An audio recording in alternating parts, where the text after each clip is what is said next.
So hello everybody, and welcome back to day 4, the final day of the 7th annual America's Spectrum Management Conference. We're delighted to have all of you back with us here today for this final day. As we are now on the last day, I just wanted to give you a quick overview of some of the attendance numbers we've had over the course of the week, because we really have been blown away by how many people we've had tuning in to watch the various sessions. I think at the last count, we've had more than 600 people who have been now watching via the platform itself.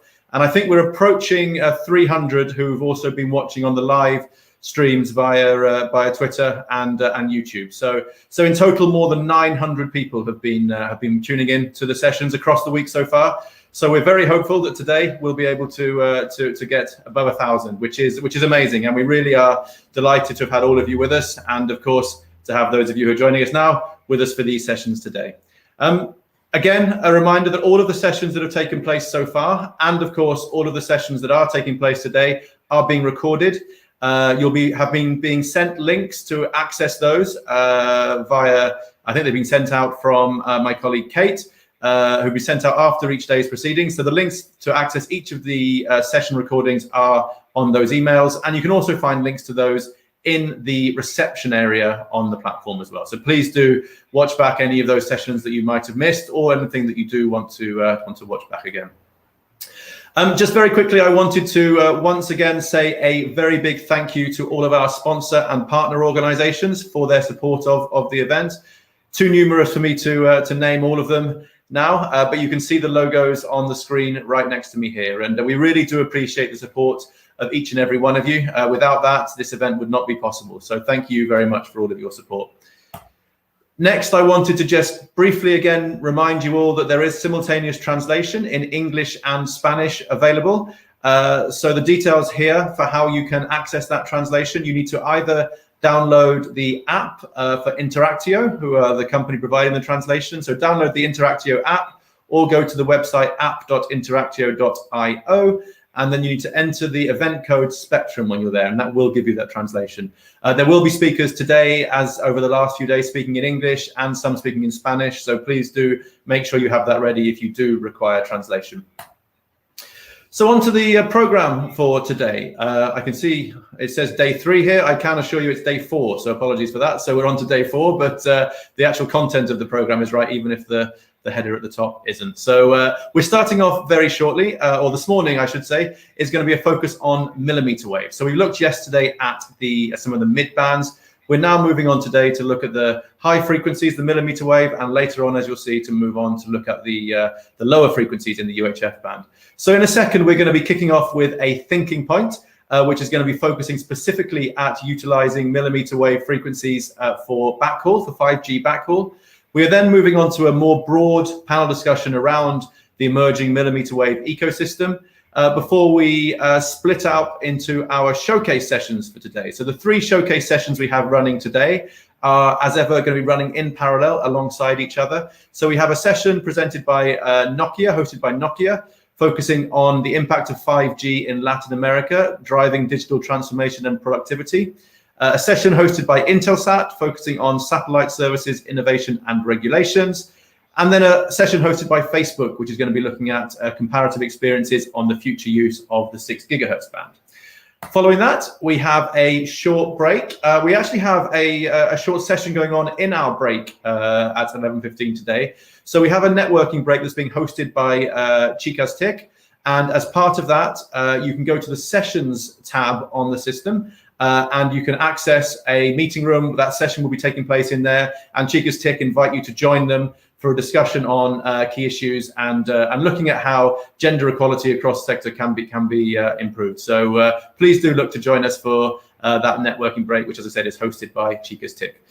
Following that, we come back here into the main stage for our final plenary session, which is going to be, as I mentioned, looking at the lower frequencies, the UHF band. And then finally, we have our Have Your Say session, which will be your chance to get involved, your chance to come up onto the stage, bring your audio and video live and be part of the discussion. Now, I know that there were some of you yesterday who wanted to get involved in the Have Your Say, and we didn't have a chance to bring all of you up. We were cut short by time. So if you did want to be brought up yesterday but we weren't able to get to you, please do try again today, and we'll make sure we prioritize those of you who didn't come up yesterday to come up and have your say as part of the discussions later today. So once again, a pretty busy day ahead of us. So without further ado, I would like to now welcome to the stage our moderator for this morning's sessions, Hector Huizzi. Hector, welcome. As I said, we've got a very busy day ahead of us, and we're definitely looking forward to this morning's discussion on the millimeter wave. So without further ado, I'll pass over to you. Thanks so much. Okay, thanks, Dan. Good morning, everybody, and welcome to the last day of the 7th edition of the LATAM Spectrum Conference. I want to first of all thanks Forum Global, Dan and Lula for inviting me to make this introduction and moderate the next session. We have had so far an excellent conference, and I'm sure so will be today's sessions and activities. New services sometimes happens to be for an elite, and later their success turns them massive. This is no longer the case with ICT infrastructure developments. Every new development is born with the goal of universality. We tend to think 5G as a combination of fiber optic and thousands of antennas with millions of connected devices in a limited space. But a wide rate of proportion of humanity lives in areas where fiber connection is not visible or too expensive. Therefore, microwave backhaul represents a fundamental tool to extend the advantages of 5G networks everywhere and avoid new digital gaps. It is my pleasure to introduce Giulio Cavalli, Senior Solution Sales Manager of Huawei, who will speak about utilizing millimeter wave frequencies to meet the requirements for 5G backhaul.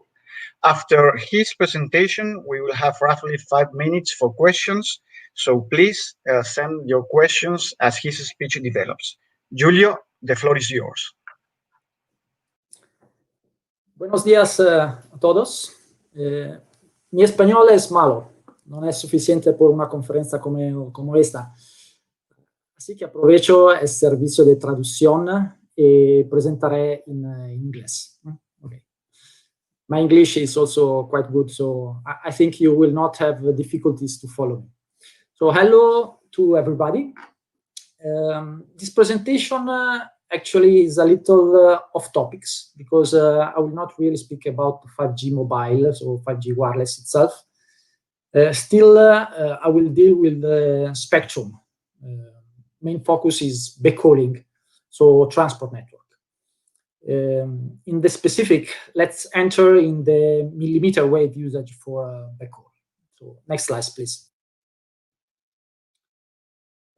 Before entering in the backhauling topics, this slide shows main frequencies used by 5G.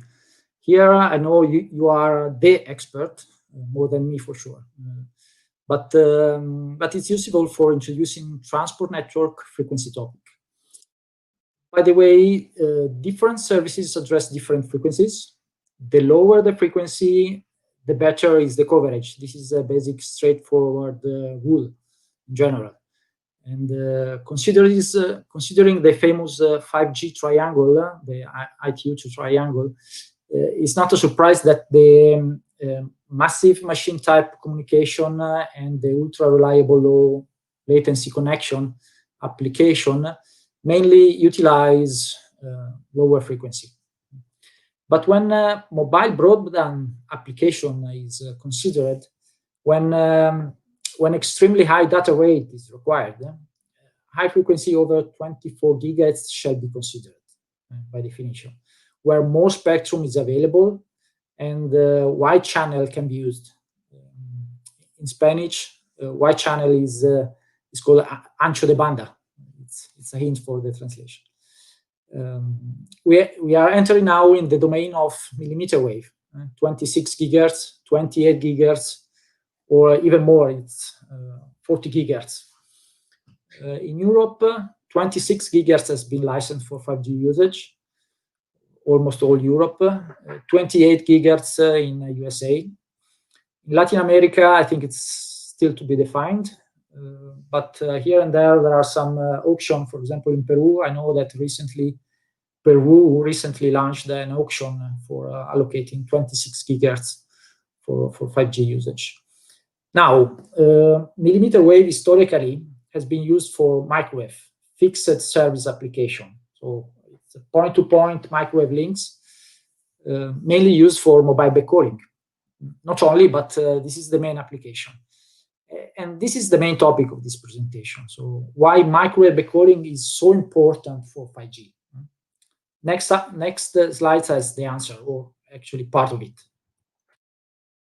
You can see the main reason reflected by this picture is on the left side. The majority of the base stations today are backhauled by microwave links. Worldwide statistics said 70%. In Latin America, the region of interest in this conference, the area where is in yellow, the percentage is even higher. So 80% of the base stations are connected via microwave links. Clearly, the core network is mainly developed with fiber. No discussion on this. But when considering access and first mile connection, here microwave is playing a predominant role in the transport network. This is due to the fact that the fiber cannot reach everywhere, especially remote areas. And here in Latin America, you have a lot of territory to cover, right? You have Amazonians, you have outside the cities, a lot of places. And also fiber is quite expensive compared to microwave technologies. So microwave technologies is of paramount importance for mobile services. And spectrum regulators and local agencies shall focus the right attention to microwave mmWave technologies in order to enable high throughput 4G and 5G services. Let's see now which frequency microwave backhauling technologies is using. So please, next slide. Okay, thanks. Traditionally, microwave backhauling focused on frequency from 6 GHz up to 40 GHz. These are the traditional frequency bands. In order to address high throughput demand of 5G and especially 5G, a lot of new techniques have been used and implemented. The main target of these frequencies is to maximize the spectrum efficiencies. So efficiency is the key words for this. Just to mention something, transmit on the wide channels. Now it's possible to transmit 112 megahertz. Not in Latin America, I know there is no license for this, but for example, in Europe, I'm coming from Europe, Italy, so there now all the frequency bands above 15 gigahertz have 112 megahertz channels, which make the transmission very efficient. Another technique is increasing the modulation formats. Now it's possible to transmit up more than 4K QM with microwave links. So, but now this is not enough anymore. And spectrum regulator shall incentivize an efficient use of spectrum. For example, not penalizing the use of dual polarization and promoting the deployment of interference cancellation algorithm. Still, spectrum is not enough. So recently, microwave backhauling is addressing new and higher spectrum band. And here we are coming on E-band.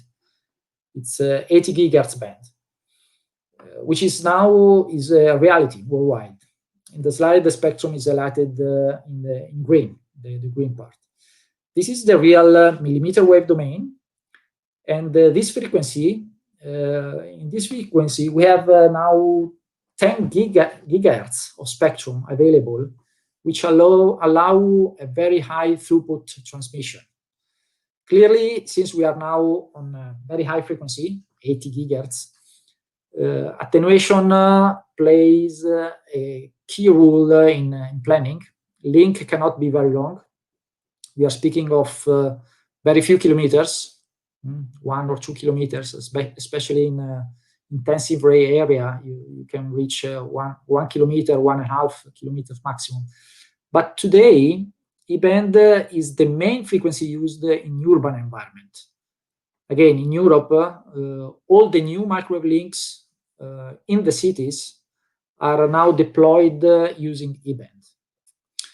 For the future, microwave will move even more on higher frequency, W-band at 100 gigahertz, D-band at 140, 170 gigahertz. yeah, okay, this frequency technique is not yet mature, so there will be some time to see some commercial product in this frequency. So let's focus for the time being on E-band. Next slide, please. As said, E-band is now a very important frequency band for backhaul, and it's a reality worldwide. A lot of countries have now license for this band, and more than 50,000 links are deployed with this frequency, which is with a huge increase of shipment year after year. Scenarios of application is urban environment, as said, and in some European countries, this is the main technology for mobile backhauling.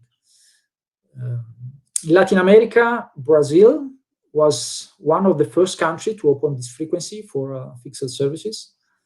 But now also many other countries, Argentina, Chile, Colombia, Mexico, all these countries has now license for E-band links. Not everywhere, okay? There are some countries where we are waiting for having the possibility to deploy E-band. For example, Peru, Ecuador, also Bolivia. We are pushing for this, but for the time being, there is no possibility to use E-band for backhauling.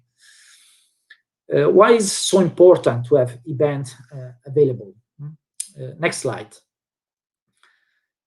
In the graph on the left side, the blue line represents the capacity of mobile, of the wireless. You can see how this peak capacity increased with various technologies, from a few megabits with the 3G up to many hundreds of megabits with the 4G. And with 5G, we are entering now in the gigabit domain, so huge throughput. And the red line represents the needed channels bandwidth, the ancho de banda, for the microwave backhauling needed to sustain the peak throughput of mobile services. You can see how fast the bandwidth, the ancho de banda, shall increase to fulfill the mobile requirement. With 5G, the traditional bandwidth of 28 megahertz and 56 megahertz are no more sufficient. It's a must now to offload to E-band, where it's possible to have wide channels.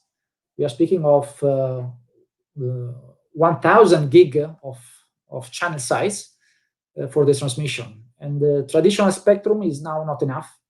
And this is why E-band represent a very precious resources for the development of the 5G. Another aspect to take into consideration is the license fee. In many countries, spectrum fees are based on formula developed when low channel size were in place, 7 megahertz, 14 megahertz. Now that the channel size has been increased up to 112 and I said 1 gig of ancho de banda considering E-band, this formula shall be revised in some way. Sometimes price of the spectrum is linear with this bandwidth, leading in having unsustainable cost for high throughput transmission. Next slide. These slides show the situation of the spectrum fee cost worldwide, considering 28 megahertz channels, and some countries have high cost for the spectrum. You can see Europe, there are some red parts, and also Asia Pacific, where many countries have high cost. Latin America, the situation is not so critical. There is Colombia that represents an exception. Here there is a little more complex condition where the countries is divided in areas and so on. But other countries has much lower license fee, like Brazil, Argentina, and this definitely is good for microwave backhauling for accelerating the 5G wireless deployment. Next slide, please. For the future, in order to increase even more the capacity to deliver extreme high throughput, new spectrum is needed.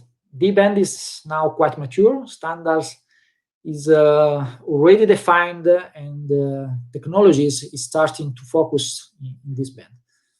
We already have prototypes. We launched prototypes a few years ago here in Italy, actually.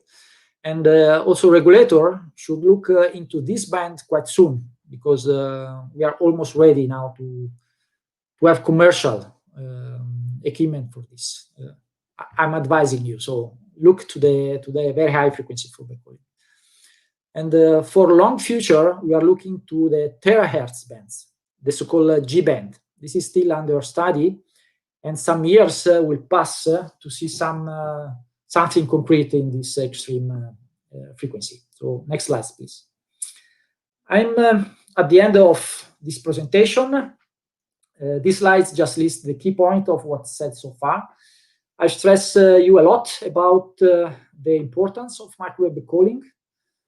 The trend is to move to high frequency bands like E-band, which is a reality today. And for the future, we are going even more on higher frequency, above 100 gigahertz bands. Last but not least, it's important to renovate the spectrum fee formula.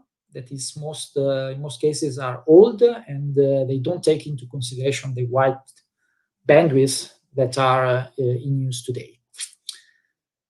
Esto concluye mi presentación.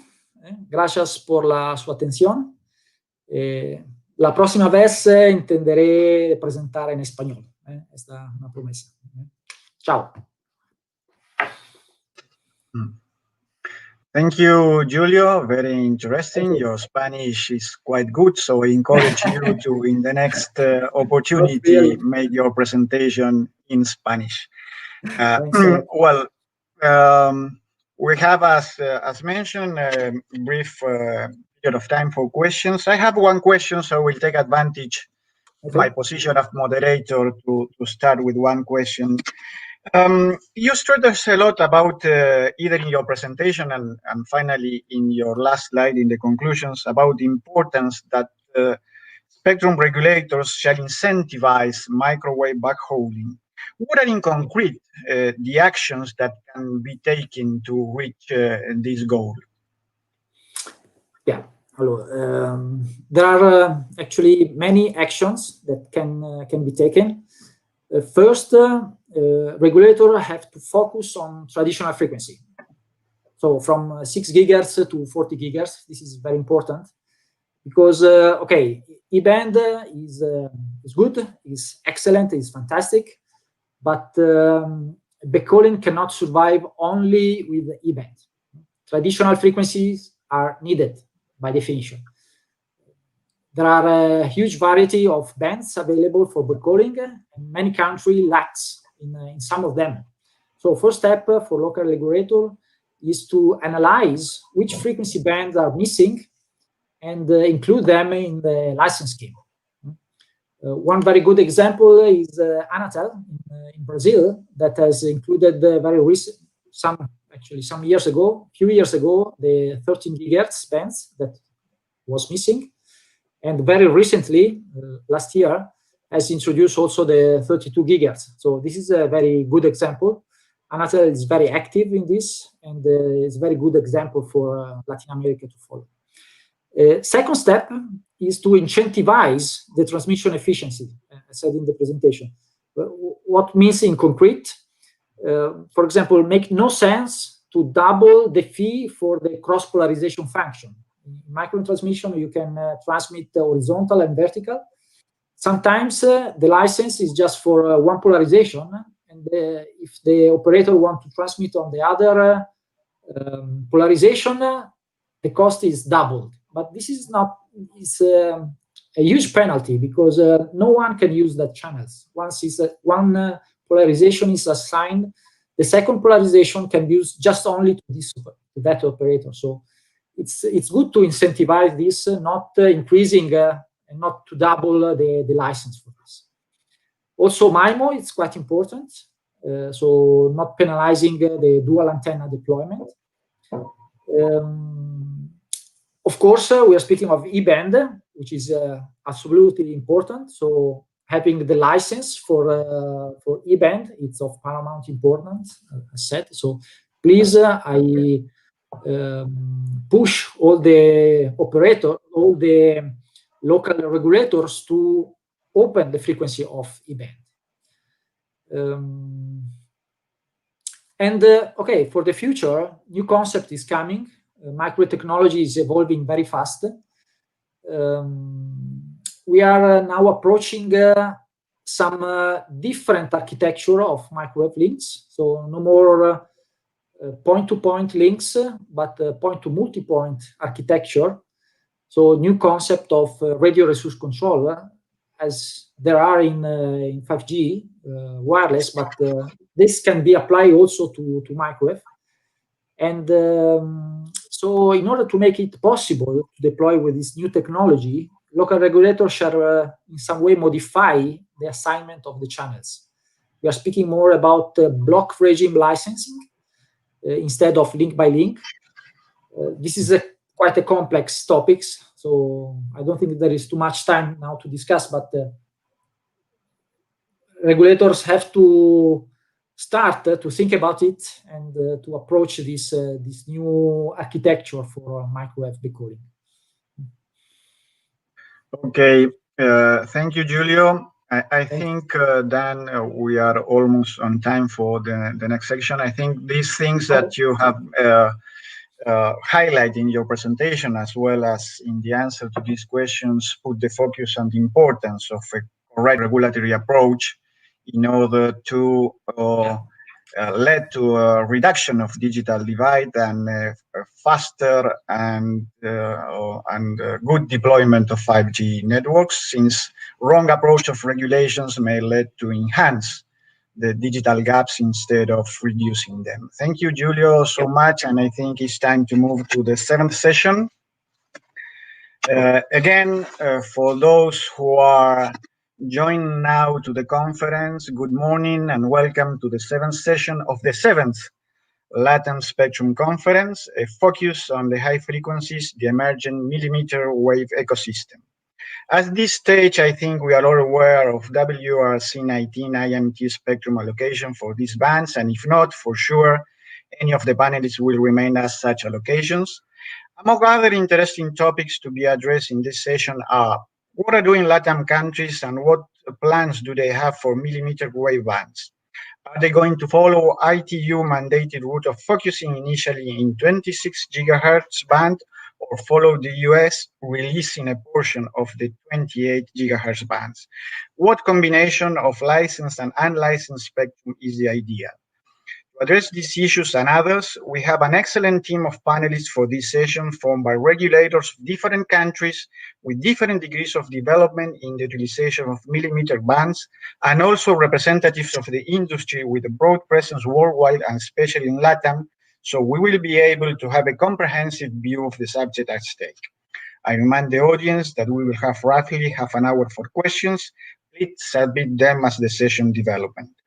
Time as money is a limited resource, so please, panelists, bear in mind the time limit of 7 minutes for your introductory speech. Now, ahora cambio de idioma y presento a nuestro primer orador, Adolfo Oliva, jefe de la División de Política Regulatoria y Estudios de la Subsecretaría de Telecomunicaciones del Ministerio de Transportes y Comunicaciones de la República de Chile. Bienvenido, Adolfo, y el micrófono es tuyo. Hola, muchas gracias, Héctor. Buenos días a todos. Voy a partir con mi presentación. La introducción básicamente es la siguiente: la mirada que le estamos dando en el gobierno en Chile en el tema espectral, más allá del tema técnico, de la cantidad de espectro y de la tecnología disponible. Nuestra mirada siempre es reconoce que el espectro es un bien que le pertenece a todos los ciudadanos y que por lo tanto tiene que estar enfocado a cumplir con la política pública que necesita el país. Básicamente esa es nuestra mirada. O sea, no es un análisis meramente tecnológico de que se necesita más, sino que eso tiene que ir orientado a las necesidades que tiene el país. Y por eso que el título de esta presentación se llama Reduciendo la brecha digital. Next, please.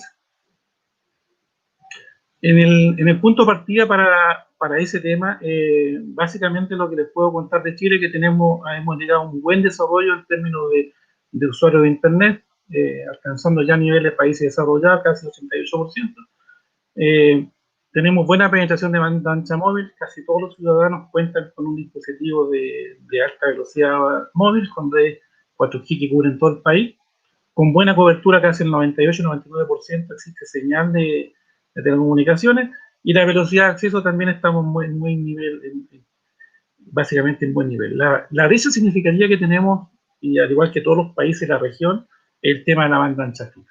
Es un dolor de cabeza para nosotros, porque finalmente con redes de alta velocidad no es posible hacer teletrabajo, teleeducación, y el coronavirus ha desnudado una falencia significativa en esta materia. Y eso viene como lo contrario con los bajos niveles de inversión comparativas con los países desarrollados. Próximo, por favor, next. Para avanzar en esta materia, nosotros tenemos tres pilares en términos de política pública. Uno de los cuales el tema tiene que ver con el 5G. El primer pilar, nosotros lo que estamos apostando, tenemos un esfuerzo significativo en vertebrar digitalmente todo el país. Tenemos proyectos en marcha que son con subsidios estatales, que queremos llegar a todas las comunas del país, que llegue al menos la fibra que pase por la comuna, o por así decirlo, que llegue a la plaza, ¿no? ¿Ya? Vamos a tener, excepto van a quedar dos comunas que son insulares, que son islas, pero vamos a tener cubierto de aquí a los próximos 2 años todo el país con redes de fibra. Y también hay proyectos privados significativos que están impulsando esto. También eso va a significar prácticamente duplicar la cantidad de trazados de fibra en todo el país. O sea, el backhaul troncal va a ser todo con fibra, y eso nos va a permitir dar pie para hacer nuevos proyectos. Next, please. El segundo proyecto estratégico que tenemos, contando con esta fibra troncal en todo el país, básicamente lo que queremos es que Chile se transforme por el lado del Pacífico, se transforme en un hub digital del hemisferio sur que permita conectar nuestros países vecinos. Un hub que una, digamos, por una red resiliente por todo el Pacífico Sur, y que permita llegar a los centros de interconexión tanto en Argentina como en Brasil, y también poder pasar por algunos países mediterráneos, si es que los estudios lo justifican. La idea es, este proyecto, nosotros tenemos pensado hacer un modelo, una licitación para el 2022, un modelo de Open Access, y lo que queremos con una inversión aproximada que estimamos en $388 millones, hacer un foco de desarrollo en las ventajas comparativas que tiene nuestro país y de los países de la región. Básicamente, la agricultura, ver el tema de la sequía, los centros autonómicos, la masificación del IoT, los temas de salud y los temas energéticos. Eso es básicamente lo que queremos hacer con este proyecto, que encaja con el proyecto anterior que le llamamos de vertebrar digitalmente todo el país. Next, please. Y finalmente, el tercer proyecto de política pública tiene que ver con la masificación de la tecnología 5G. Y en la masificación de la tecnología 5G, la noticia que les traigo, que ya partió el proceso de que se abrió las postulaciones, partió el día de hoy, y este proceso dura hasta el 18 de noviembre de este año. O sea, hay una semana que se reciben todas las propuestas, y lo que estamos disponibilizando como Estado, 4 macrobandas, ¿no? En la macrobanda 700 MHz, 20 MHz, en la banda AWS 30 MHz, y la 3,5 son 150 MHz distribuidos en bloques de 10 cada uno. Y lo que nos compete en la reunión de hoy es el tema de la venta 26 GB, que estamos disponibilizando 1600 MHz en la 25.9 a la 27.5. Next. El concurso de 26 GHz, básicamente Chile es uno de los pocos países del mundo que no se subastan directamente el espectro. Es un modelo beauty contest basado en un proyecto técnico. Las licencias se entregan por 30 años. Y en este concurso estamos disponibilizando 4 bloques de 400 MHz cada uno, y está asociado primero a concursos comunales específicos, en que se ha identificado 25 áreas urbanas principales en que queremos desplegar la tecnología 5G basada en la banda milimétrica, con un total de 99 comunas, y las coberturas mínimas de estaciones base van desde 5 a 15 como mínimo, según las categorías de la comuna. Todo lo que son los concursos fue un trabajo conjunto que se hizo con los organismos de libre competencia, en que fueron fijados a través de un plan de espectro radioeléctrico que se trabajó el año pasado, y se fijó un CAPS para esta banda. En esta banda ningún participante puede tener más del 25% del espectro que vamos a asignar. Por eso que quedaron 4 bandas de 400 MHz cada uno, que sería 400 MHz y el máximo que puede obtener cada participante. Y finalmente, si hubiera un empate técnico en esta materia, el empate técnico significa que a una misma comuna instalan la misma cantidad, prometen instalar la misma cantidad de antenas, lo que se hace, se haría una licitación económica, o sea, una oferta en dinero, ¿ya? En que sería a través de un modelo de un primer precio, un sobre cerrado para cada una de las comunas. Eso sería lo que les quería comentar en cuanto a la materia que estamos trabajando aquí en Chile en la banda milimétrica. Eso sería. Muchas gracias. Muchas gracias, Adolfo, por tu presentación inicial. Interesante el caso de Chile, porque va a ser el primer país latinoamericano en tener un desarrollo masivo de infraestructura comercial del 5G. Creo que han picado en punta, como decimos, por la región. Y también interesante tu reflexión inicial acerca de la importancia de las redes de acceso fijo, en las cuales hemos vuelto a poner mucho el foco con este tema del COVID-19. Como decía, mantienen la tradicional forma del beauty contest para la adjudicación, y estaremos atentos, por lo tanto, en la región al resultado de este concurso. Y yendo ahora a nuestro siguiente panelista, me permito presentar a Héctor Budé, jefe del Departamento de Administración de Espectro de la Unidad Regulatoria de los Servicios de Comunicaciones de Uruguay, otro país que ya tiene alguna experiencia, limitada en todo caso, pero experiencia al fin, con el despliegue de 5G, en este caso fijo, en alguna parte de su región, de su geografía. Un país interesante, Uruguay, que ha logrado altos estándares en Latinoamérica en materia de conectividad con su propio modelo, y seguramente favorecido por la geografía, pero por decisiones de política acertadas y una estabilidad macroeconómica y jurídica digna de ser admirada. Héctor, el micrófono es tuyo.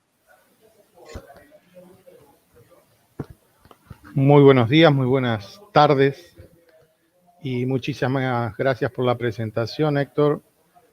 En primer término, el saludo, y en segundo término, el agradecimiento a Forum Global, a Dan, a Lula, por darme la nueva posibilidad de estar participando en este evento y concretamente en este panel. Hemos estado afortunadamente en años anteriores y felicitamos este tipo de encuentros. Como tú decías, Héctor, nosotros tenemos despliegues comerciales de 5G, pero quisiera antes decirme, ondas milimétricas, ¿dónde voy a estar concentrando mi presentación? Y 24 a 29 gigas, ¿sí? Ese va a ser mi entorno.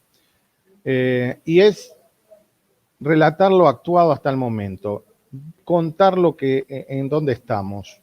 Y para ello es indispensable poner en contexto, como tú bien decías, la situación de país desde el punto de vista de cantidad de habitantes, de situación geopoblacional, de situación geográfica.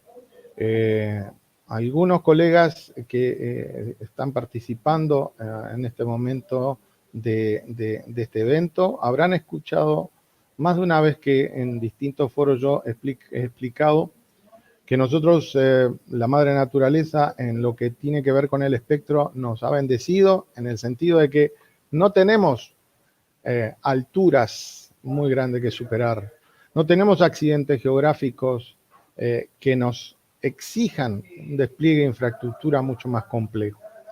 Lógicamente que el hecho de tener una posibilidad de casi plano, ¿sí? La altura máxima en algún punto son los 600 metros, nos permite un despliegue y el uso de la tecnología inalámbrica en forma adecuada.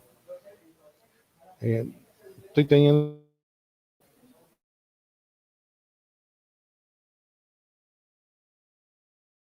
A ver ahora, tenía ruido yo aquí en el micrófono. Ok, discúlpenme.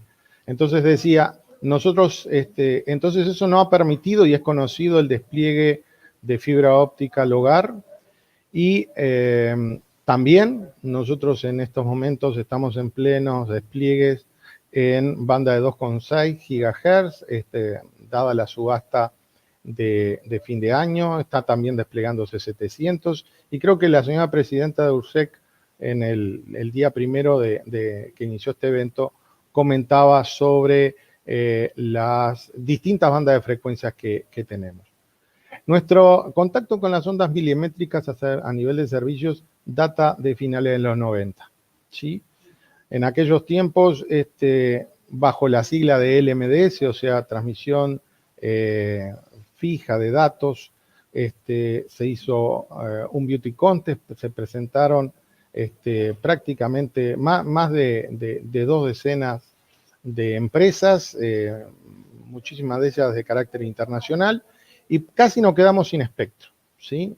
En las ondas milimétricas, entendiendo en aquel momento la banda de 24 a 28 y de 37 a 40.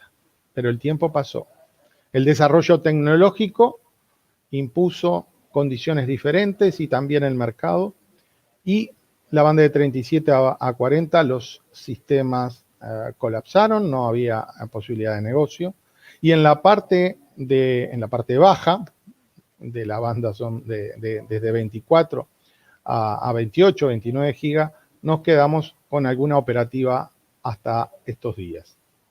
¿Qué sucedió allá por abril del 2019? URSEC, a solicitud de la empresa estatal Antel, que era asignataria de espectro en el segmento de 27.5 a 28.35, solicitó a la URSEC la posibilidad de, en esa asignación, en esa provisión de servicios que estaba haciendo de servicios de datos inalámbricos, agregar IMT. Y eso permitió entonces, con esa autorización de URSEC que se dio, insisto, en abril del 2019, que Antel efectivamente desplegara una red comercial 5G que se ha concentrado en zonas del departamento de Montevideo, de la capital de Uruguay, también en el departamento de Colonia, en unas zonas particulares que tienen que ver con zonas portuarias y demás. Colonia es un departamento que queda hacia el oeste de Montevideo, enfrente a Buenos Aires, para situarlos, y también en la parte este del país, concretamente en el departamento de Maldonado, donde allí está la famosa Punta del Este. Allí entonces se hizo este despliegue está comercialmente activo 5G. Ahora, neutralmente, tecnológicamente neutral, como somos en el espectro, nos permite también a los operadores el día de mañana desplegar, si así quisieran, 5G en las bandas que ya tienen asignado. Pero concentrémonos entonces en la parte de onda y esperamos que en las próximas semanas URSEC autorice la realización de pruebas técnicas a empresas que así han solicitado, pero en ese caso ya para la zona espectral armonizada como consecuencia de la Conferencia Mundial del 2019. Es decir, que estamos pensando de 24-25 a 27.5. Estamos en proceso, insisto, con consultas públicas realizadas a los operadores para viabilizar esto y a su vez elaborar un plan de espectro que en principio estaría para hasta 2022, que contemplen las acciones que emprenderá la administración uruguaya sobre el uso de las ondas milimétricas y también la banda de 3,5 en el próximo año y con las condiciones generales de los procedimientos competitivos que se llevarían a cabo. Me quedo por aquí. Muchísimas gracias. Muchas gracias, Héctor, por tu presentación. Recordaba que en los 90, cuando me inicié en esta industria, el espectro llegaba comercialmente útil hasta los 37, 38, 40, 42 MHz. Incluso en Argentina dábamos en esa época autorizaciones experimentales para trabajar en esas bandas. Hoy ya tenemos desarrollos en la banda comerciales y técnicos probados en la banda E, estamos pensando en la banda W, la banda D, como se ha visto en otras presentaciones, y seguramente más allá de eso también. Now I switch again to English for the introduction of my colleague, or my former colleague and my friend Tom Sullivan, Chief of the International Bureau of the Federal Communications Commission. So, Thomas, the floor is yours. Thank you so much, Hector, and thank you to Forum Global for allowing me to speak today, and congratulations, it's been a great conference so far. Dan, may I have the first slide, please? Thanks.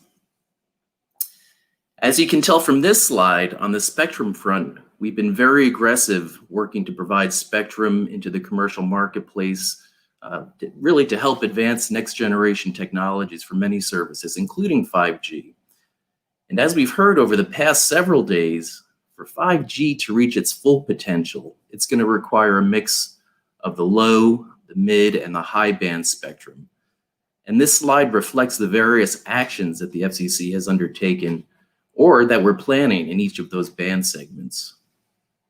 Given the panels from the prior days, I also wanted to show the FCC's plans for mid-band spectrum in the 3 gigahertz range, including our C-band auction scheduled to start on December 8th, where we'll be making available 280 megahertz from the 280 megahertz, I'm sorry, from the 3.7 to the 3.98 gigahertz range, as well as recent initiatives for unlicensed spectrum in the 5 and the 6 gigahertz bands. Next slide, please. The US has made approximately 5 gigahertz of millimeter wave band spectrum available for licensed terrestrial wireless services. And here we've adopted flexible use service rules in the bands, where winners of the exclusive use geographic area licenses are permitted to operate fixed or mobile systems in their licensed areas. Over the past 2 years, we've auctioned licenses in the 5 bands identified. In the 24 gigahertz band, we've auctioned 7 100 megahertz blocks, and that was completed in May of 2019. In the 28 gigahertz band, we've auctioned 2 425 megahertz blocks, and that auction was completed in January 2019, although much of that spectrum and the licenses were acquired through a secondary market transaction prior to the auction. The upper 37 megahertz band consists of 10 100 megahertz blocks. The 39 gigahertz band consists of 14 100 megahertz blocks, and the 47 gigahertz band also consists of 10 100 megahertz blocks. The 37, 39, and 47 gigahertz bands were done in one auction. It was the largest auction in the US, and it released a total of 3,400 megahertz into the commercial marketplace. That auction was completed this year in March and raised $7.5 billion.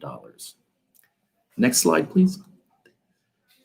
As we've been providing spectrum to unleash the new terrestrial licensed services, we've also taken numerous actions to help foster the important role of satellites, including providing important millimeter spectrum for satellites. With the advent of these upcoming high throughput geostationary satellites, as well as the numerous NGSO constellations, which will soon be starting service, the FCC designated millimeter wave spectrum for their end user devices, as well as primary satellite services in the 40 to 42 gigahertz band and the 48.2 to 50.2 gigahertz bands. In addition to identifying those as core spectrum bands in the millimeter waves for satellite, the FCC has also provided additional opportunities for satellite gateway deployment in many of the licensed terrestrial bands I mentioned on the earlier slide. And we're also excited to see how the next 3GPP standard will be incorporating satellite services. Next slide, please.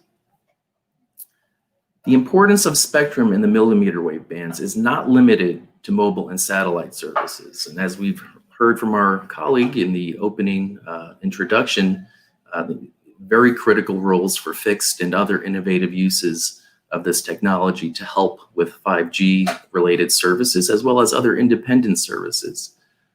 Also want to note another example in the millimeter wave bands is at WARC 19, where I was fortunate to see so many of you last year in Egypt. The conference identified under agenda item 1.14 significant amounts of spectrum for HAPS in the millimeter wave bands. And in the US, we've been actively reviewing and considering what we can do to help provide innovative new services and uses in the 60 to 70 gigahertz band, the 70, 80, 90 gigahertz bands, and bands above 95 gigahertz. And of course, I'm speaking today focusing on the FCC's non-federal allocations. The millimeter wave bands also have important global passive bands, as well as in the US, domestic federal allocations. Next slide, please. The FCC made the 57 to 71 gigahertz band available for unlicensed use. We feel unlicensed spectrum allows for permissionless innovation. Innovative devices are being utilized and developed in this band, and they include items including short-range IoT devices for interactive motion sensing, high-throughput imaging services, and the prospects for gigabyte connectivity to premises in lieu of fiber connections. There are many cutting-edge companies that are actively working to deploy services in this band, and we're very excited to see what they're doing and how it may roll out. Next slide, please. The FCC has also made the 70, 80, and 90 gigahertz band spectrum available for fixed and other innovative uses, including 5G backhaul that we heard about earlier. In June of this year, the FCC initiated a new consultation to make more efficient use of these additional millimeter wave spectrum resources, including for the provision of wireless backhaul for 5G and the deployment of broadband services to aircraft and ships. This proceeding is also exploring new and innovative commercial uses of the bands for other services and uses, such as services from HAPS and HAPS-like proponents. Next slide, please. Thank you. Spectrum above 95 gigahertz is also being made available for unlicensed and experimental use. In our Spectrum Horizons proceeding, the FCC issued new rules to encourage the development of new communications technologies and to expedite the deployment of new services in the spectrum above 95 gigahertz. This spectrum has long been considered the outermost horizon of the usable spectrum range, but rapid advancements in radio technology have made these bands especially ripe for new development. There are substantial opportunities for innovation in these frequencies, especially for data-intensive, high-bandwidth applications, as well as imaging and sensing operations. Prior to our decision, the Commission had no rules for authorizing communications above 95 gigahertz other than by amateur operators or through experiments of limited duration and scope. Next slide, please. And finally, I wanted to reinforce the messages from the prior panels throughout this whole conference on the importance of international harmonization And here, as you can see, especially with the high band portion of the chart, where WARC 19 considered and adopted IMT bands, you can see that in most cases, the FCC did in fact align many of our UMFIS bands in those blocks or ranges. But we also made other allocation decisions, notably 28 gigahertz and in the 60, 70 gigahertz range as well.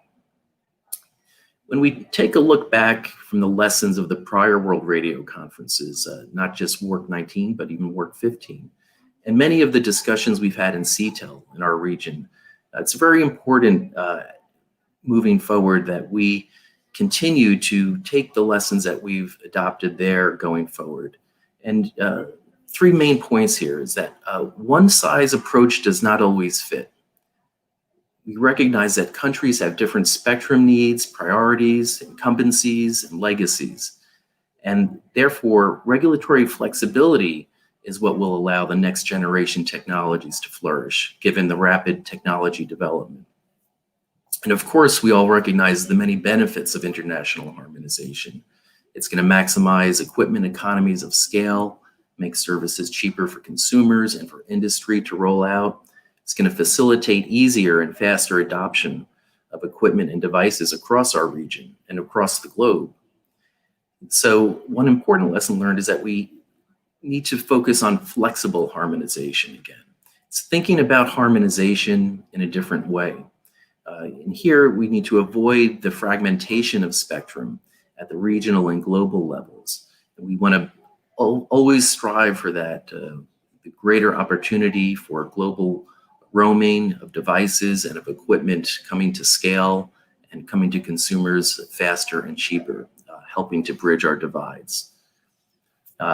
Thank you. With that, I would like to conclude and look forward to the discussion. Okay. Thank you, Thomas. Very interesting to see that broader uses of spectrum, not only for mobile, but also for fixed wireless services is important, because at the end, this benefit consumers, taking more value from the spectrum and from innovation that operators may find in these broader possibilities of uses. And now we will have, it's my pleasure to introduce Francisco Suarez, Vice President of Government Affairs in Latin America of Qualcomm. Voy a cambiar de vuelta al español, ya que tu lenguaje es el portugués, pero no está en el chart de idiomas permitidos, así que nos privamos o se privan de nuestro portuñol. Bueno, es vicepresidente de Asuntos Gubernamentales para Latinoamérica de Qualcomm. Francisco, el micrófono es tuyo. Ok, muchas gracias, Héctor. Quizá una próxima vez vamos poder hablar en portugués, ¿no? Quisiera en primer lugar cumprimentar a todos los compañeros acá de este panel. Un placer muy grande estar con todos estos expertos y amigos que tenemos en el sector de telecomunicaciones. La idea es hablar un poco de la visión de Qualcomm sobre los mmWaves, las bandas milimétricas, y la importancia de estas bandas para los servicios móviles y también para los servicios de fixed wireless access, como acabas de comentar en este momento. Entonces, esta es una oportunidad interesante de poner essa discussão um pouco mais clara para todos e falar um pouco dessa importância que temos. Por favor, next slide, please. Bueno, esta é a banda, todos estamos acostumados, já conhecemos as bandas de 5G, sub-6, não, que são as bandas de 6 GHz, e as bandas milimétricas que vão desde 24 GHz hasta 100 GHz. Há montão de bandas que foram identificadas na última conferência de radiocomunicações em Egipto, que empiezam em 24 GHz, e aí estas bandas estão agora já sendo consideradas em diversos países para uso. Claro que os mais importantes nesse momento as bandas iniciais de 20, que chamamos a banda de 26 GHz e a banda de 28 GHz, onde se tem um uma importância muito grande do ponto de vista, por exemplo, da quantidade de dados, da largura de banda que é disponível, que chega a estar altas capacidades também, e também uma coisa muito importante é que as mais baixas latências se alcançam entre as bandas milimétricas. Então, por isso que é importante considerar em todos os planos de assignação de espectro também as bandas milimétricas, e não somente as bandas sub-6. Next slide, please. Bueno, aqui está uma ideia de todos os países que já estão considerando, já estão utilizando as bandas milimétricas, que já fizeram seus processos de assignação e já está sendo utilizado para serviços móveis e fijos, como falamos já aqui. Em nossa região, aqui temos apenas um país, que é o Uruguai, Héctor ha comentado isso, que já usa a banda milimétrica.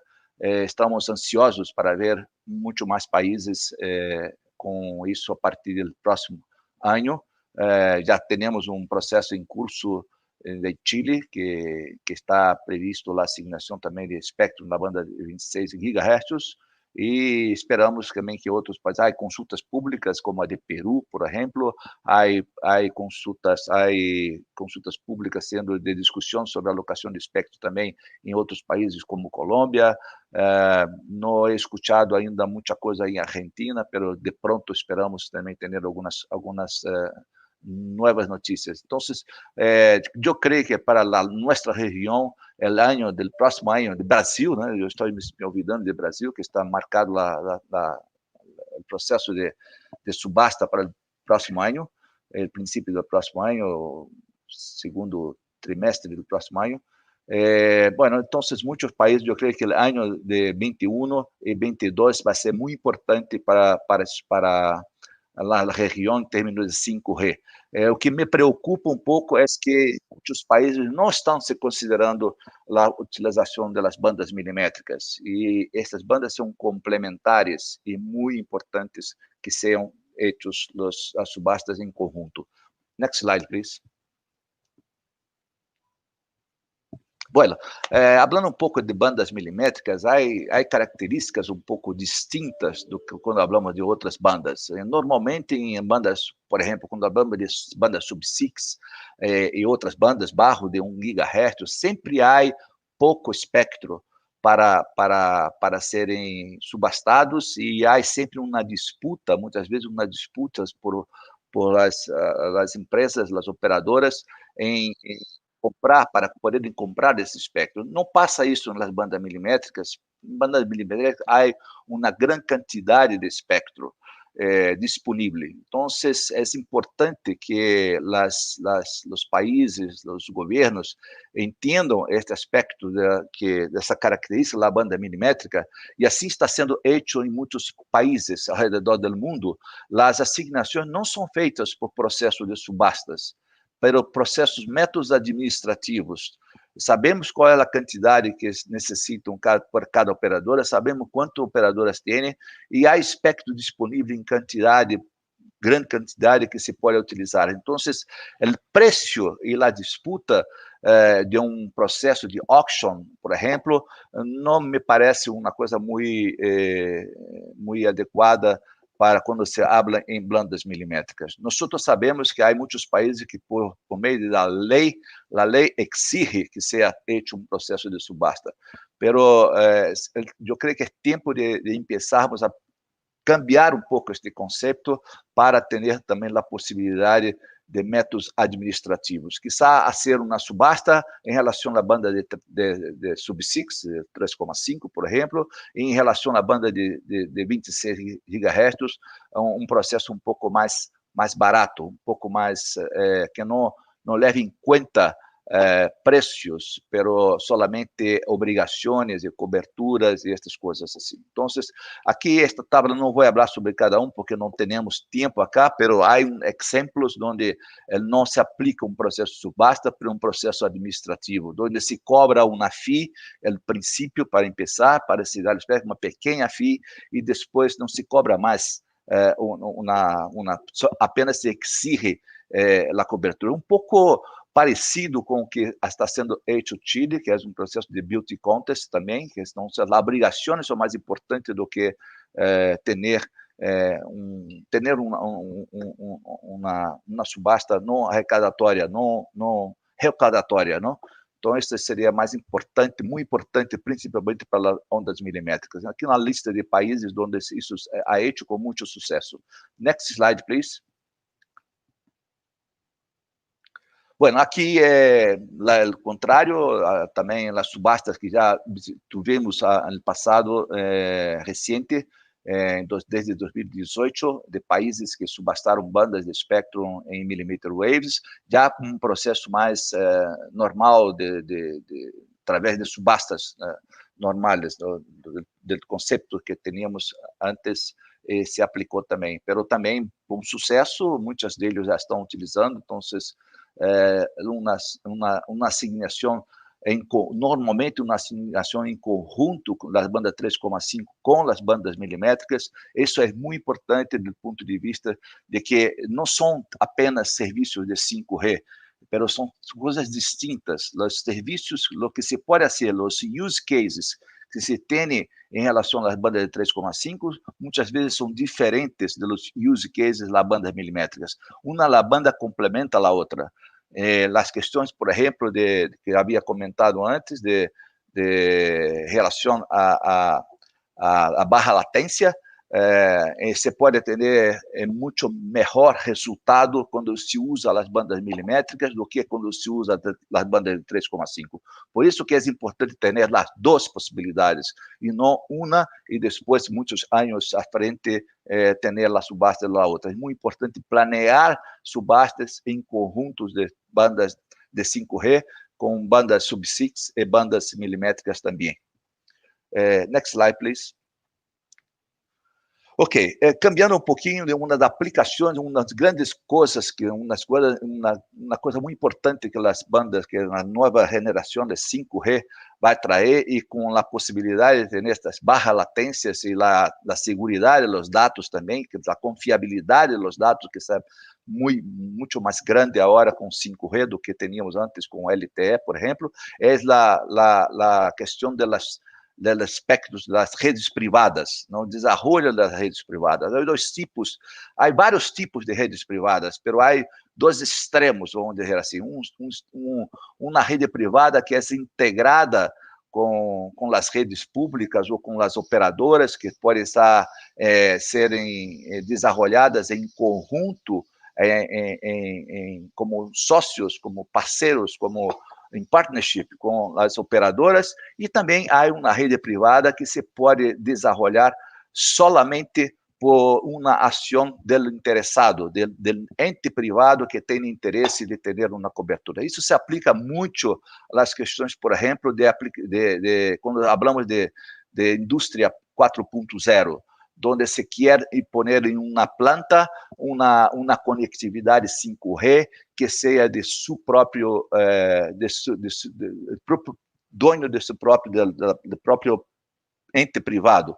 Então se pode construir, se tem espectro, se pede uma licença, um espectro para isso, e se desenvolve, se compra os equipos, se instala os equipos, se mantém os equipos de uma forma privada. Então, e se tem uma conectividade 5G em sua planta para suportar sua manufatura, melhorar seus negócios, sua robótica, na manufatura de sua fábrica, de uma maneira própria. E se pode ser uma interconexão com a rede pública também, para que se possa sair em algumas situações os dados para a rede pública. Entre uma desses dois extremos, há possibilidades de acordos e ser distintas maneiras de se prover uma rede privada, com partnership, usando também uma parceria com os entes, as operadoras privadas, as operadoras públicas e os entes privados, parte público, parte privado. Então, há uma maneira muito flexível de desenvolver estas redes, pero é necessário espectro em separado para isso. Next slide, please. Entonces, redes privadas, aplicações específicas não são aplicações como as redes públicas, não são as licenças regionais e não são licenças nacionais que são subastadas, são espectros licenciados, são espectros regulamentados e licenciados de forma local. Não são grandes áreas que se cobrem essas licenças, são licenças específicas que têm características distintas em diferentes países. Tem tempo para desenvolver as redes é distinto, o tempo que se tem a licença é distinto e o pago por essas licenças também é distinto. E muitas vezes não há um processo de subasta, não é uma licença que se dá, como as licenças são locais, e normalmente em determinados locais, há apenas um interessado, se asigna esta licença a esse interessado. Francisco, Sí. Estamos en tiempo, creo que has redondeado la idea con este último slide. Tenemos que, como decía, tiempo, espectro, dinero son recursos escasos, lamentablemente, así que tenemos que movernos al próximo orador. Muchas gracias. Creo que tendremos oportunidad de practicar nuestro portuñol y creo que esto que manifestás de la coexistencia de redes públicas y privadas, redes privadas integradas en redes públicas, me da pie de alguna manera para presentar al último miembro de este panel, Ryan Johnson, director senior de acceso a mercados globales y asuntos públicos para Latinoamérica de Viasat. Seguramente podremos hablar de la coexistencia y la complementación entre las redes satelitales y el 5G. Ryan, the floor is yours. Well, thank you, Hector, and thank you to all the esteemed panelists who've really laid out some excellent points in the foregoing presentations. I'll try to be brief this morning, recognizing that we're coming close to the time. I want to start out just by reminding us, I think, something very important that sometimes gets a little bit lost in some of the spectrum discussions around 5G, and that is 5G really is a architecture change as well as advanced spectrum utilization techniques. So that architectural change really converts traditional telecommunications networks into something more akin to IT enterprise networks through and through, which is really, really powerful. And that's what, pushing computation to the edge and some of these other factors benefit all different types of connectivity mechanisms. So mobile wireless networks, satellites, Wi-Fi, small cell systems, etc. So my vision here is that satellite is a fundamental part of the 5G ecosystem. Satellites have, 5G will be a network of networks, of course, and so the role that satellites can play here is fundamental to ensuring that the gains of 5G can be felt and experienced across all areas of a country and for vehicles and people on the move. So satellites have for a long time been designed to be spectrally efficient, and the networks that are operating today and the very high throughput satellite networks that Tom mentioned earlier make full use of the spectrum available to them to provide high speed, affordable broadband services everywhere. Satellites have long been digital networks themselves and embrace the technology that 5G is starting to take on a global scale. For example, network slicing, cache, and computation at the edge. So satellite will inevitably be an integral part of 5G. We contribute by maximizing network potential and making sure that the right technology can be used for a given situation. This is part of the overall concept of heterogeneous networks. We extend networks to reach places that aren't feasible for terrestrial networks for a number of reasons, geographic, economic, or security related. And we accelerate opportunities to ensure that a new digital divide isn't created by the deployment of 5G itself. We can meet a variety of use cases that are fundamental for 5G. So direct to end user connections, that's direct to home broadband, programs like community internet, which Viasat has pioneered to bring millions of people in the LATAM region online, and public programs to ensure that governments can continue their digital transformations and that citizens can access the new e-government services, as well as smart cities and Internet of Things. Obviously, large sensor networks around the in rural areas or outside of traditional coverage zones need satellite to collect that information to allow either oil and gas or energy networks or disaster prevention like seismic sensors to collect that information and process it. And finally, Earth stations in motion will connect users and machines on the move, enabling 5G really on any vehicle, vessel, plane, bus, or emergency responder vehicle. So with all of that said, ensuring that the gains of 5G are evenly distributed is really the work of policymakers and private industry working together. We need to continue to hammer away at the digital divide. 5G obviously has a lot of promise for all areas, for urban, suburban, and rural, but requires networks that can reach all of those areas. And we see ourselves as being, again, a fundamental part of that. Satellite systems contribute to 5G in some key ways, into the development of 5G systems in some key ways. The experience that we have in connecting the most difficult places obviously is an asset to the 5G ecosystem overall, but we've also been increasingly active in the 3GPP standards formation for 5G. And I think that's really starting to see some results now that will be beneficial for users and for network operators. So in terms of some of the key ways that we contribute to advancing 5G and using the millimeter wave bands that, for example, Viasat uses, which is the 18 and 28 gigahertz bands, we're involved deeply in connecting the unconnected, enabling communications on the move, eSIM, as I mentioned before, extending Wi-Fi service. Wi-Fi will continue to be the sort of king of connectivity.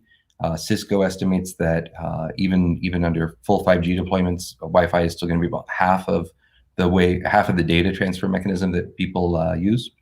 Mobile broadband will be something about 20 to 25%, and other technologies will fill in the rest.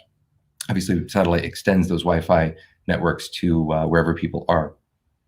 We'll be involved in unlocking new applications. Viasat's made deep investments in e-learning and telehealth, as well as government services that are fundamental for ensuring that 5G's promise for new applications can be met by all people.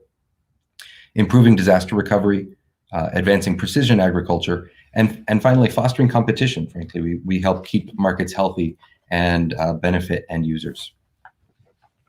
So in terms of coexistence of satellite and 5G IMT in the millimeter wave bands, our view is that there's ample room for both services in these bands, but coexistence in the same band is not possible. 5G IMT networks have been designed to frankly be incompatible with other services, including satellite. So there are mobile allocations in a lot of the same bands with fixed service and fixed satellite service allocations, but IMT represents something quite different that's worth considering. It's a more cluttered environment, particularly in millimeter wave bands, and it would create a very different environment for coordination and coexistence. Satellite services can unlock huge potential social and economic development gains by connecting the unconnected and offering services everywhere. So stable access for satellite to that spectrum is critical for us to succeed. Satellite services are designed for long-term utilization. Designing, building, and operating a satellite is a serious undertaking, and it's common for satellites to have 15 to 20 years of service life. Meanwhile, 5G, as our other panelists have said, has been allocated about 17 gigahertz of spectrum in WRC 19 in the millimeter wave bands, excuse me, as well as the lower and mid-band spectrum that was allocated in WRC 15. And that's where countries and operators seem to have great interest today, right? Is these lower and mid-bands, as was mentioned, are where most of the auctions in Latin America have gone. And we think that that's because the operator's interest is clearly there. With that, I think I'll conclude here and be available for any questions. Thank you. Okay, thank you, Ryan. Very interesting. And well, we have 15 minutes for questions and answers. I so far have here one question from the public. It's not addressed to anyone in particular, so who wants to take the floor, take it. And the question is the following: should there be protection built into millimeter wave bands for high altitude platform system users? Who wants to take the question first? Thomas, perhaps that you mentioned in one of your slides, spectrum for HAPS. Yeah, thank you, Hector. I think the decision from the WRC 19, I think, took a very good approach to provide the spectrum to HAPS to start deploying and demonstrating the technologies. And I think that's a great step forward. If we remember what happened from the prior WRC, where toward the end of the conference, it looked like the HAPS agenda item wasn't going to succeed at WARC 15 and was resurrected and put on the WARC 19 agenda. I think we've made great strides to provide opportunities for HAPS, both in our region and globally. In terms of the protections, I think that's up for the WRC and other regions to consider on a case-by-case basis. And I defer to my colleagues and some of the industry sectors if they have other more pertinent concerns that they would like to express. But from a regulatory perspective, we were excited to see that technology have opportunities to emerge and take root along with all of the other technologies at the WRC 19. Thank you. Thank you. Ryan, do you have any particular vision on this regard? Well, I won't comment specifically on HAPS, although I think it's a promising technology. I do think that obviously existing services in any spectrum environment need to be considered and protected where appropriate. So I guess that's kind of how I'll handle that one. Yeah, thanks. Ok, thanks. ¿Alguno de los otros panelistas, quiere hacer algún comentario sobre esta pregunta? Si no, podemos pasar a la siguiente. Bueno, okay, I move to the next question. And I think that this question probably has initially is addressed to Ryan. In terms of speed and coverage, how do satellite services perform compared to 5G technology? Sure. So in terms of coverage, I think that's the easier of the two questions. A single geosynchronous orbit satellite can have hemispheric coverage. So, for example, the satellite that Viasat's about to launch is the first of our Viasat 3 class satellites. It'll have a terabit per second of overall capacity, and it will cover basically the entire Americas region from Canada to Chile. Smaller satellites at lower orbits, for example, the non-geosynchronous low Earth orbit satellites, obviously have a smaller field of vision of the Earth, and so multiple satellites are required there. In terms of speed, that overall capacity is coming up significantly. So 2 generations of satellite ago, about 100 gigabits per second was seen as sort of state of the art. Our Viasat 2 satellite, which launched in 2017, carried about 260 almost, and could be designed for more gigabits per second. And now with Viasat 3, we're at 1 terabit per second per spacecraft. What that means to end users is speeds of 100 megabits per second or above. So certainly well above the broadband that most people receive to their homes today. And in applications like community internet, we can separate that out, segment that out among multiple users and still provide high definition video, for example. Okay, thank you. I guess there is another question for you. And this is, can ultra-reliable low latency applications be provided using satellites? Sure. So different classes of satellite can have different latency factors. Obviously, the lower to the Earth a satellite is, the latency improves. However, our estimation is that about 5% of internet traffic today is somewhat latency sensitive, and 95% really isn't. So when you, for example, watch a video on YouTube or Netflix, the latency isn't really the factor. It's the overall bandwidth, right? You want that video to start and never pause and have to buffer as it transits other networks. So we've built our satellites to be the widest pipe possible to make sure that you get that HD video. For applications like certain kinds of online gaming, obviously latency matters a little bit more. And for some industrial applications, latency matters a little bit more. But different classes of satellites can meet those needs pretty reliably. The other thing I'll mention is, as I mentioned at the beginning of my presentation, to really get those gains of low latency communications, you've got to put the computing at the edge anyways.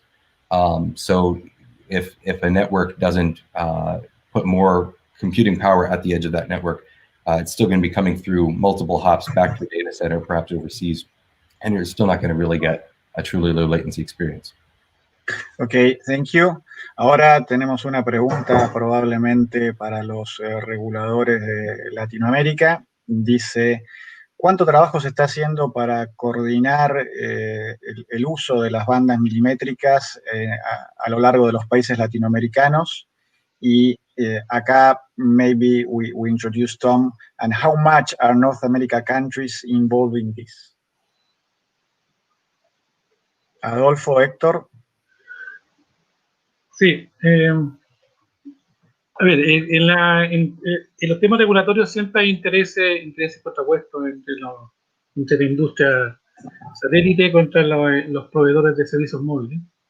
Y nosotros reguladores tenemos que tomar decisiones soberanas a los países basadas en lo que cada uno cree que va a ser la mejor escala de operación y de despegue de la infraestructura lo más eficiente.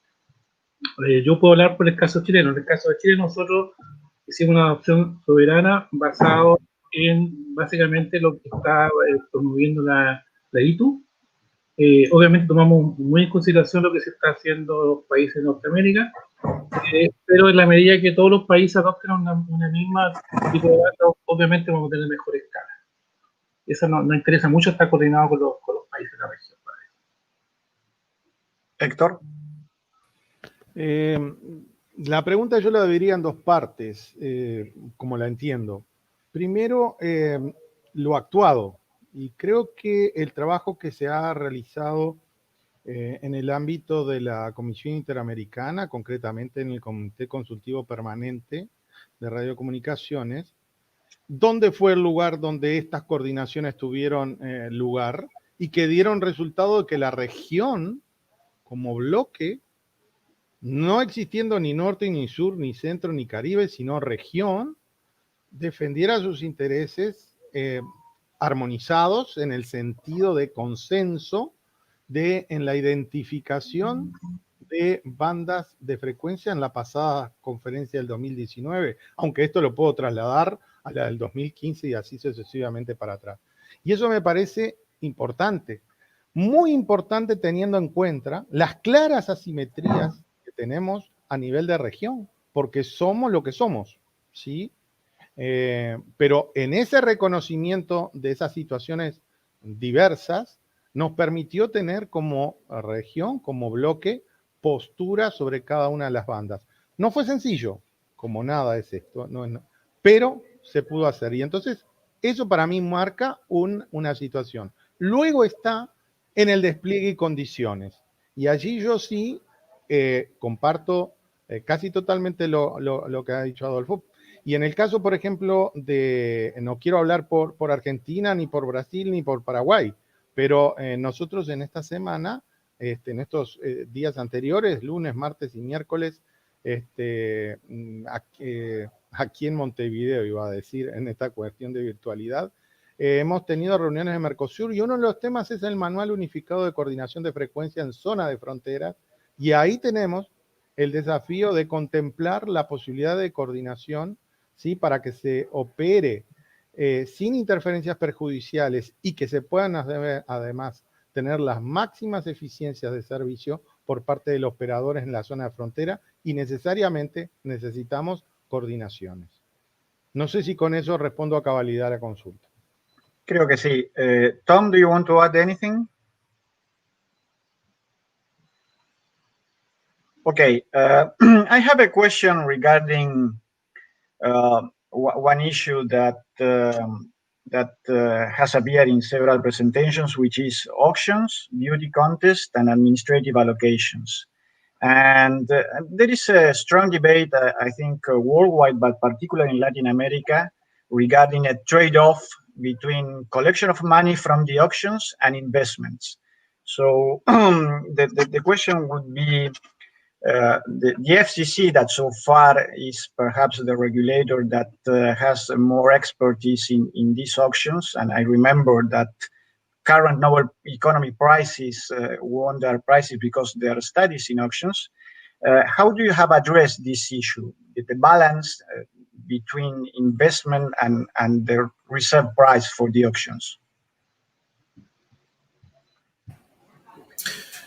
So one lesson learned that I would like to share in consideration would be that setting too high of a floor for the auctions could result in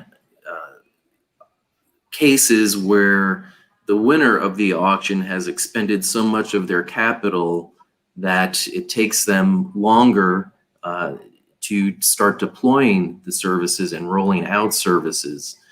So at the FCC, we strive to find an appropriate balance, and while we do set floors, we don't optimize the auction for revenue generation, meaning we're not trying to bring in the most money to the US Treasury as possible.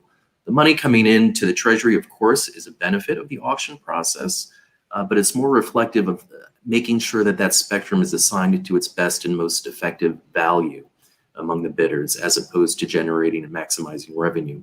And that way, those who win the auction have the intent and have the necessary capital to start deploying and building out. We also set milestones for them to start building out and deploying that they have to meet in order to maintain their spectrum holdings once they meet that. We also have a presumption of renewability. So if they meet those build-out requirements, they automatically have their license renewed. So the investment that they've put in is not gone. It continues, and they can continue deploying services. So those are a couple of things that I would add to the discussion on auctions and making Thank sure. you, Tom. Francisco, tú mencionaste las asignaciones administrativas. En un minuto, si querés, tu reflexión sobre este tema, y si Dan me lo permite, un minuto también después y concluimos para Adolfo, que ellos tienen el tema del Beauty Contest.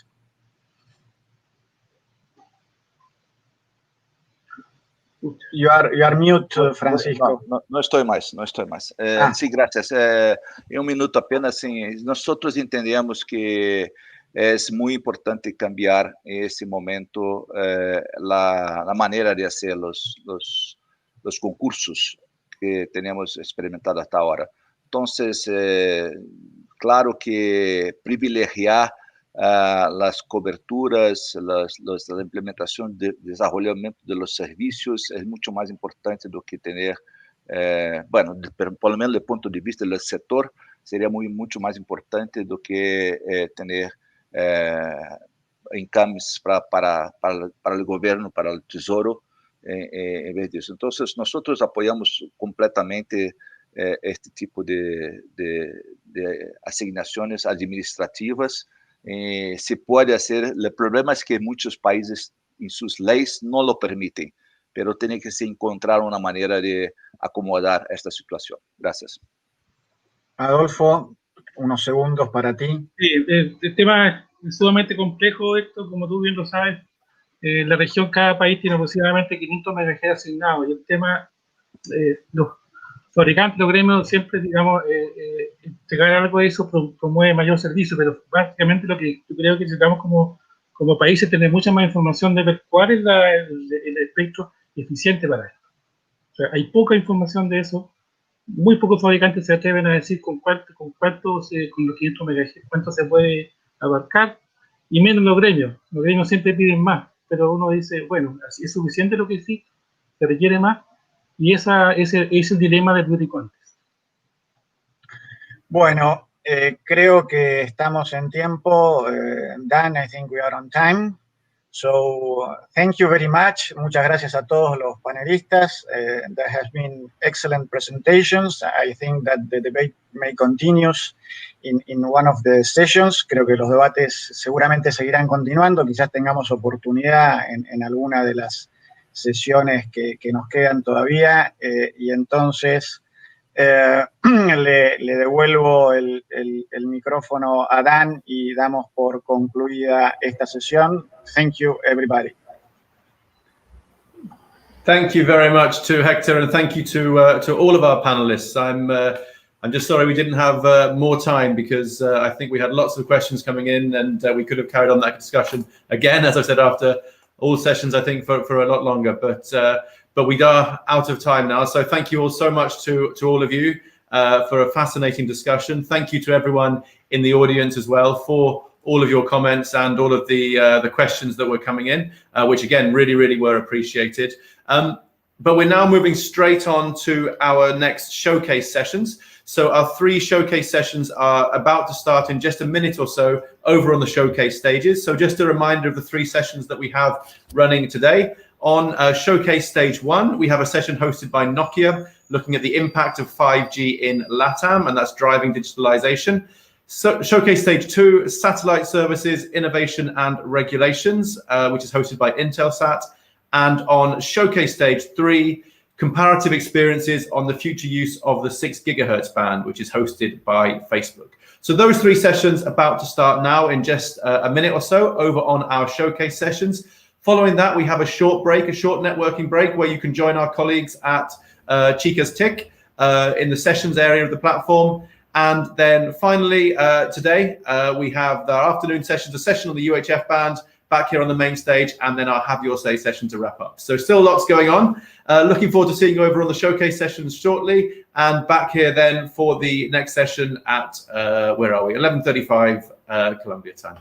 Thanks so much, and see you all shortly.